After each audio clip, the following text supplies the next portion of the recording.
Hello students, welcome to BSTC Gurukul.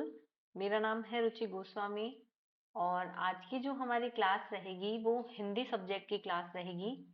Hindi की हमारी ये आज की फर्स्ट क्लास है जिसमें हम बीएसटीसी के सिलेबस के अकॉर्डिंग हमारा जो आज का टॉपिक रहेगा वो समास टॉपिक है।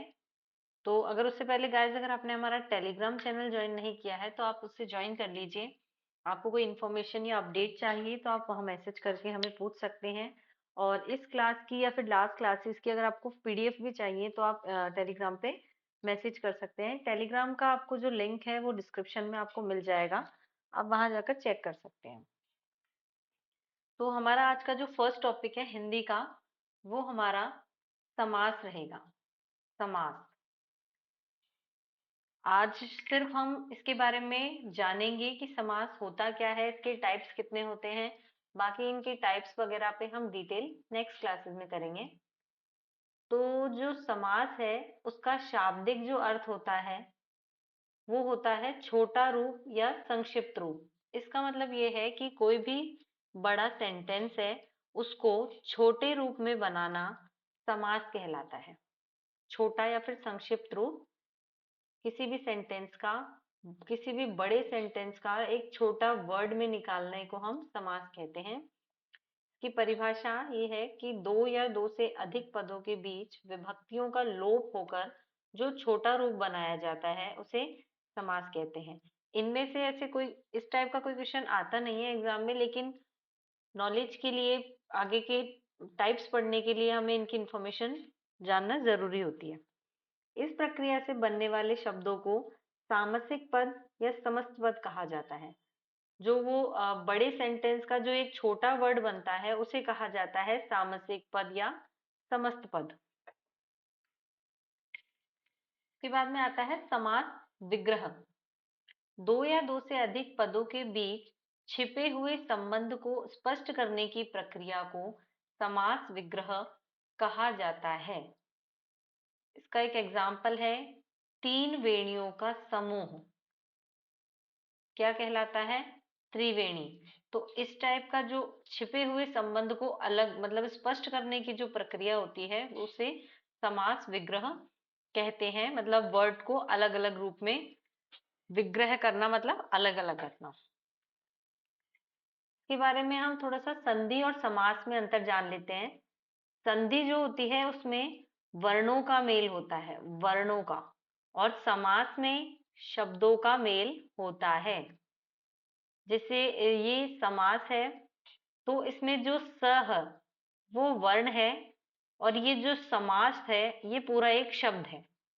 तो संधि में तो वर्णों का मेल होता है और समास में शब्दों का मेल होता है।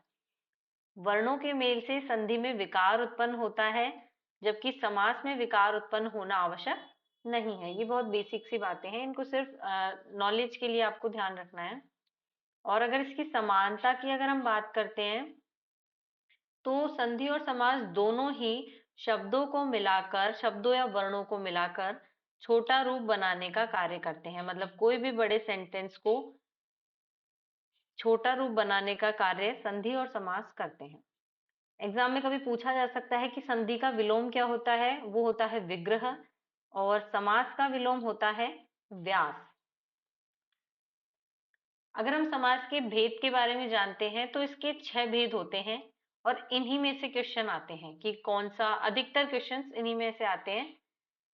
पहला है अव्ययी भाव समास, दूसरा है कर्मधारय समास, तीसरा है तत्पुरुष समास, चौथा है द्विगु समास, पांचवा है द्वंद्व समास और छठा है बहुब्रीहि समास। ये 6 टाइप्स हैं। इनके ही बेसिस पे एग्जाम में क्वेश्चन पूछे जाते हैं एमसीक्यूज के थ्रू कि किसमें अव्ययी भाव समास होगा, किसमें कर्मधारय होगा, और इन सब सभी को हम आगे डिटेल में पढ़ेंगे। उसके बाद में आता है कि पदों की प्रधानता के आधार पर अगर इस टाइप का कोई क्वेश्चन होता है कि पदों की, वैसे तो भेद 6 होते हैं लेकिन पदों की प्रधानता के आधार पर 4 भेद माने गए हैं समास के। वो इस तरह से कि अव्ययी भाव समास में प्रथम पद या फिर पूर्व पद भी कह सकते हैं, सिर्फ प्रथम पद प्रधान होता है तो वो अव्ययी भाव समास हो गया। जिसमें द्वितीय पद और उत्तर पद प्रधान होता है, वो 3 समास में होता है। एक तत्पुरुष में, एक कर्मधारय में और एक द्विगु में। तो इन तीनों में द्वितीय या फिर उत्तर पद प्रधान होता है। दोनों पद जिसमें प्रधान होते हैं वो द्वंद्व समास कहलाता है, और अन्य पद प्रधान जिसमें होता है वो बहुब्रीहि समास कहलाता है। प्रधानता का मतलब है जिसपे ज्यादा गौर किया जाता है, मतलब अव्ययी भाव समास में प्रथम पद के ऊपर ज्यादा ध्यान दिया जाता है, उसी से हमें पता चलता है कि ये अव्ययी भाव समास है। तो इस तरह से अगर पदों की प्रधानता के आधार पर हम देखें तो टोटल 4 भाग होते हैं।